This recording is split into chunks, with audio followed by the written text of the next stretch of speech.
കേരളം മാറാൻ ഒറ്റ വഴിയേ നിങ്ങൾക്ക് മുന്നിലുള്ളൂ. നിലവിലുള്ള പ്രായമായ പഴഞ്ചൻ ആശയങ്ങൾ പിന്തുടരുന്ന നേതാക്കളെ വീട്ടിലിരുത്തുക. എന്നിട്ട് നിങ്ങൾക്ക് മുന്നിൽ ആരാണോ പ്രാക്ടിക്കലായിട്ടുള്ള വികസനം സംസാരിക്കുന്നത്, അവർക്ക് നിങ്ങളുടെ വിലയേറിയ വോട്ടുകൾ നൽകുക. നിങ്ങളുടെ വോട്ട് പരമരഹസ്യമായിരിക്കും. അതോർത്ത് നിങ്ങൾ വിഷമിക്കേണ്ട. എനിക്കൊന്നേ നിങ്ങളോട് പറയാനുള്ളൂ, 3 കക്ഷികളിലെയും ദീർഘവീക്ഷണമുള്ള, കഴിവും ചുറുചുറുക്കുമുള്ള, ആധുനിക ലോകത്തെക്കുറിച്ച് കാഴ്ചപ്പാടുള്ളവരെ ജയിപ്പിച്ചുവിടുക. ബാക്കി കളി നമുക്ക് നിയമസഭയിൽ കാണാം. ഇത്രയും നാൾ ഇടത് ഭരിച്ചു, ഇനി വലത് എന്ന ചിന്ത മാറ്റിവെക്കുക. അതൊക്കെ എന്നേ തോട്ടിലെറിയേണ്ട സമയമായി. ഈ ഒരൊറ്റ കാരണം കൊണ്ടാണ് കേരളം രക്ഷപ്പെടാത്തത്.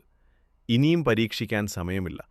നിങ്ങൾക്ക് രാഷ്ട്രീയത്തിൽ നിന്ന് അരിമേടിക്കാൻ കിട്ടുന്നില്ലെങ്കിൽ നിഷ്പക്ഷരായ നിങ്ങൾക്ക് ചിന്തിക്കാനുള്ള സമയമായിരിക്കുന്നു. ഇനിയും വിട്ടുകൊടുത്താൽ 2 പ്രബല മുന്നണികളും നിയമസഭയിലിരുന്ന് നിങ്ങളെ കൊഞ്ഞണം കുത്തുന്നത് കാണേണ്ടി വന്നേക്കാം. ചിന്തിക്കുക. ഇനിയും 5 വർഷമെടുക്കും നിങ്ങളുടെ വിലയേറിയ വോട്ടുകൾ ഉപയോഗിക്കാൻ.